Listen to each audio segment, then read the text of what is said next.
Do you want to know how I get drum-tight dust covers on the back of my paintings?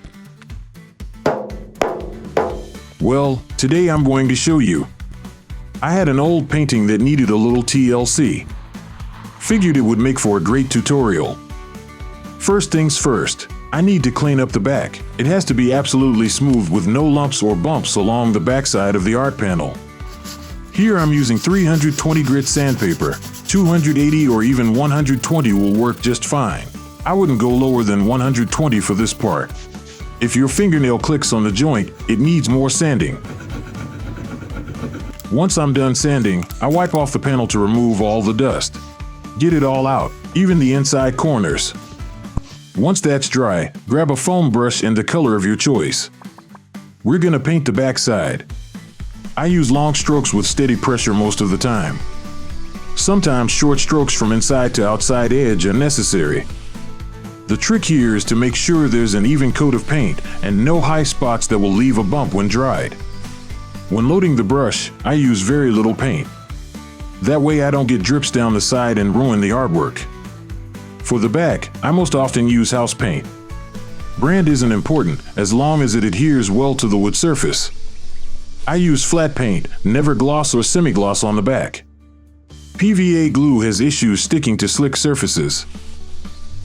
I make sure to pay attention to the corners. It's easy to miss spots that are highly visible when all is said and done. This is the brand paint I'm currently using. Time for a little inspection before moving on to the next steps. Don't worry if you don't have a brayer. It's not 100% necessary. I'll explain the rest as I go. First, add some Elmer's glue to a small cup and dilute it with about 10 to 15% water. Be sure to mix it thoroughly. Even when mixed with water, the consistency should still be pretty thick. If it's runny, add more glue to thicken it back up a bit. The craft paper should be about ½ an inch larger than your panel all the way around. Grab a spray bottle and gently mist it with water, curl side up, enough so that it starts to lay flat on its own. Less is more. Next, I grab a slightly damp sponge and wipe the paper down, making sure the moisture is evenly distributed across the paper. Then I get my glue mixture and start liberally applying it to the paper edges in a band about 2 inches wide, all the way around. Once again, pay special attention to the corners. Don't miss any spots, especially there. Set that off to the side and apply the same glue mixture to the back edge of the panel. Try not to be sloppy and get it all down the sides, but if you are, that's okay. PVA glue comes off with water and gentle rubbing.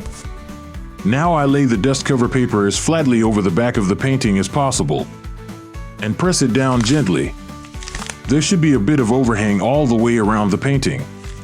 I'm using a brayer to help press it flat against the wood, but fingers work too. Just be gentle.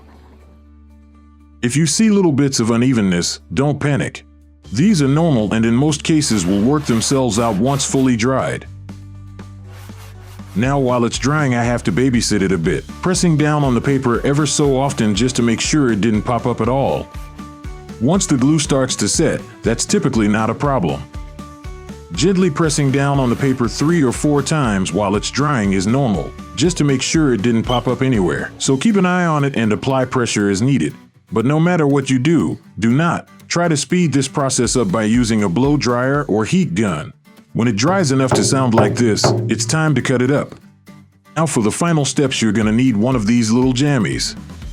I made my own, but you can purchase one for about $20 online. It's called a dust cover trimmer and it works the same exact way as I'm about to demonstrate. Just Google it. We begin by tightly creasing the overhanging paper all along the edges of the painting. With the blade depth set to about 1/8 inch or less, I use the tool to lightly cut through the paper on the back on all sides. Once again, paying special attention to the corner intersecting cuts to make sure they went all the way through. Once I have scores all the way around, I begin lifting off the trimmed edges. Notice how I'm pulling up on the paper and not sideways. This is very important. If the paper is not cut all the way through and I pull sideways, it'll tear out and look horrible.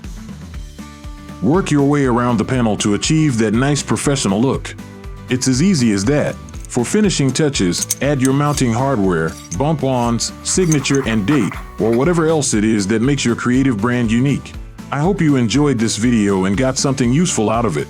Please share, like, and subscribe if you haven't already. And if you have any questions, please leave them in the comments section. If you want to follow me on Instagram, that link is down below. Now get out there and make something awesome. See you next time.